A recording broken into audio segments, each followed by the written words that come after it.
네, 기능의학은 그 용어 그대로 기능, 사람이 살아가는데 필요한 여러 가지 기능을 잘 살펴보고 그 기능이 잘 발휘되고 그래서 건강하게 살아가도록 도와주는 의학을 얘기하는데, 그러면은 기존의 의학하고 차이가 뭐냐, 기존의 의학도 건강하게 만들어주는 건데 그런 차이를 갖다 얘기하면 좀 더 잘 이해가 될 수 있을 것 같아요. 예를 들어서 만성적으로 소화가 잘 안 되고 가스가 차고 설사를 너무 자주 하고 그런 사람들이 굉장히 많죠.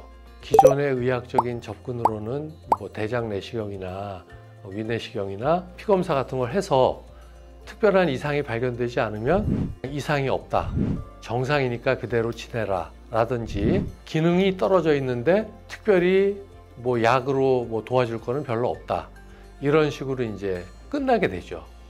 근데 이제 기능의학적인 접근은 이제 그런 분들이 그러면 장의 기능이 왜 떨어졌을까, 이제 거기서부터 시작해서 검사를 하는 거죠. 병으로 진단은 받지 않았지만 기능이 떨어져서 많이 고통이 되는 그런 부분을 갖다 잘 살펴서 원래대로 되돌려주는 게 기능의학이죠.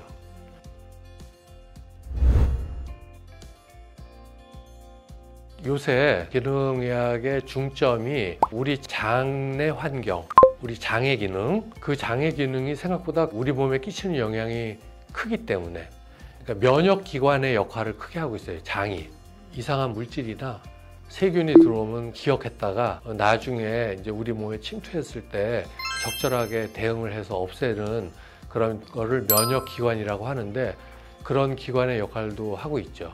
그래서 기능의학의 검사의 상당 부분이 많은 분들이 또 이제 위나 장의 증상 문제로 고생을 하고 계시기 때문에 그런 것들을 정상으로 돌려주기 위한 검사나 발전을 하고 있습니다. 또 한 가지는 원인 모르는 피로.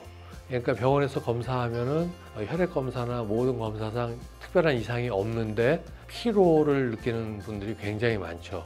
에너지가 부족되어 있는 것 같고, 그런 분들은 우리 몸에서 일상적인 생활을 갖다가 영위하는데 중요한 기관이 이제 부신이거든요. 그래서 부신이 피로하거나 완전히 병으로 진단받기 전이라도 부신이 이제 기능을 잘 못해서 저하가 되면은 우리가 굉장히 피로를 많이 느끼게 되고 에너지가 떨어지고 일상생활하기가 힘들게 되죠.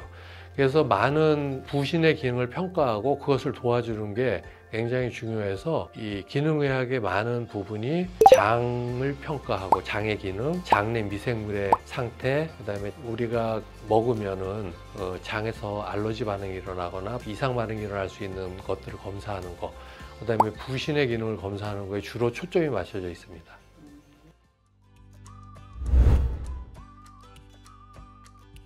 그런 것에 특화된 검사가 유기상 검사죠. 그러니까 유기상 검사는 우리 몸의 전체적인 대사 물질들이 어떤 상태에 있는지, 물질을 봄으로써 대사 상태가 어떤지를 보는 거예요. 예를 들어서 당도 우리 몸에 들어가면은 당이 그냥 쓰이기도 하지만 여러 가지 대사를 거쳐갖고 미토콘드리아에서 ATP라는 물질로 만들어서 그게 우리 몸의 에너지원으로 쓰이고, 지질도 마찬가지로 쭉 분해가 되면서 대사 과정을 거쳐서 우리 몸의 에너지원으로 쓰이거나 아니면 여러 가지 호르몬을 만드는데 재료로 쓰이고, 그런 대사 과정이라는 게 있는데, 대사 과정이 원활하게 이루어지게 만들어주는 물질 대부분이 비타민이에요.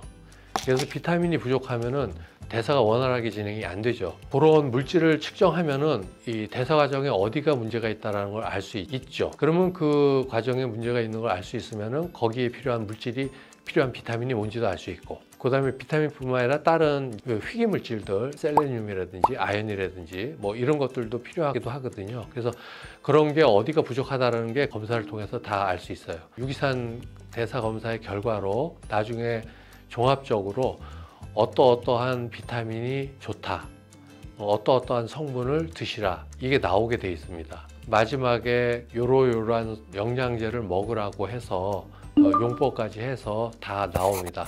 그럼 그걸 그대로 구입해서 드시면은 본인한테 잘 맞는 그런 영양제를 드실 수 있는 거죠.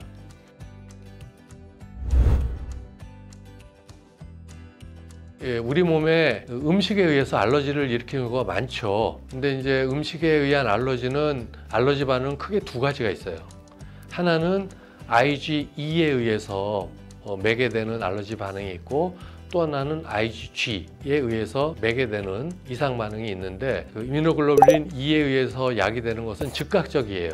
그래서 음식을 먹으면 바로 입술이 부르튼다든지 목이 간질간질하면서 목안이 붓는다든지, 그 다음에 바로 두드러기가 올라오고, 그런 것이 이뮤노글로불린 E에 의해서 생기는 겁니다.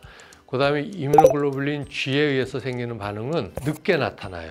음식물 성분이 우리 몸에 들어오면은 그거에 대해서 천천히 반응을 하면서 하루 혹은 2일, 4일 후에도 나타날 수 있는데, 증상도 애매모호하게 나타납니다. 소화가 안 된다든지, 배가 좀 불편하다든지, 아니면은 피부에 가려움증이 있다든지, 아니면 얼굴에 뾰루지 같은 게 많이 난다든지, 그리고 관절이 아픈 형태로도 나타날 수 있어요. 그래서 그것들은 이게 음식에 의한 알러지인지 잘 모르는 경우가 있어요. 그래서 검사를 해봐야지 압니다.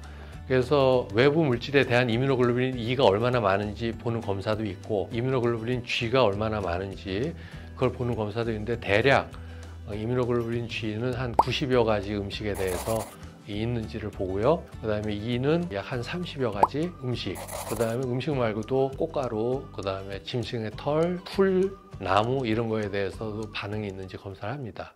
제가 기능의학에 대해서 관심을 갖게 된 것은, 기존의 접근 방법으로는 환자분들한테 별로 도움을 줄 수 없는 경우가 많아요. 만성적으로 이제 위장장애에 시달리시는데 내시경 검사 등 여러 가지 검사를 통해서 이상이 없으면은 그분한테도 특별히 더 해줄 게 없는데, 그러면은 그런 분들을 어떻게 도와야 할까?